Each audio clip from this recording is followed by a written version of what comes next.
Hi there. So, way back when I used to work for the former dean of Yale Law School, and his name was Harold Koh. And whenever we went out to talk with donors or alumni, he said the most cool thing. He used to say, theory without practice is as lifeless as practice without theory is thoughtless. So, think about it. Theory without practice is as lifeless as practice without theory is thoughtless. So, we're going to talk about theory and practice.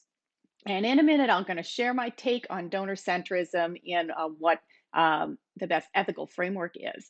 But in terms of theory and practice, one theme that's emerged from your discussions is that the technical, sort of the theoretical, the technical, and the adaptive, or sort of the practice, are interconnected. So let's just use a very basic example. I'm trying to decide whether to drink my coffee right now or save it for later, right? Helps to know whether the coffee has caffeine and whether caffeine is something I need to get my day going. Okay, so technical matters can be inputs for you as you're trying to make your decisions. And I saw a lot of viewpoints on whether Sargent and Shang are aligned with the theory of adaptive challenges or not. And my view is you simply can't solve every fundraising challenge by data and science. I'm sure Sargent and Shang would agree with that. Now, I do think that science is our best bet for building a body of knowledge about fundraising. But at the end of the day, the world is a lot messier than what happens in a lab or what is found from a randomized experiment. And the rest is for us as practitioners to figure out. That's that practice component. So, on to ethics. The field of philanthropy is going through somewhat of a reckoning right now. Philanthropy is known as voluntary giving for public purposes.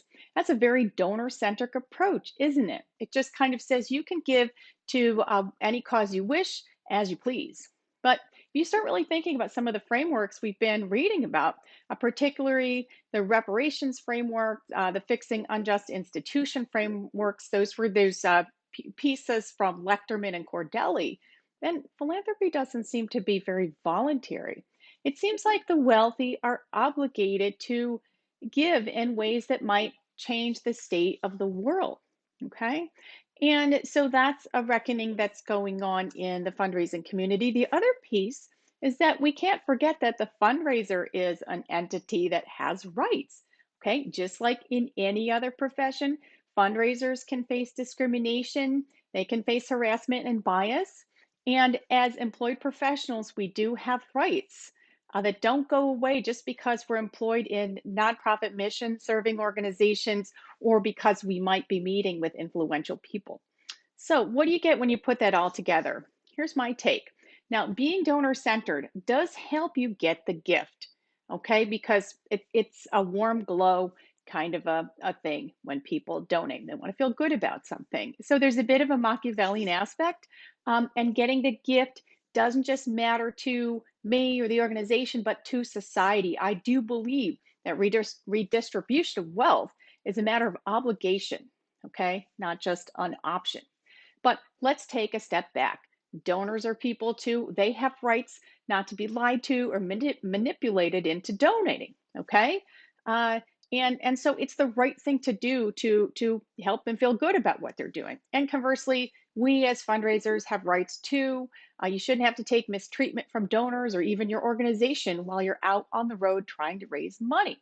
Okay, so even though I believe wealth redistribution is a must, I do embrace the rights balancing approach to fundraising, and I think it's helpful even when you're in practice and you're fundraising to think about those rights in any given circumstances will help you decide kind of how to work your way through.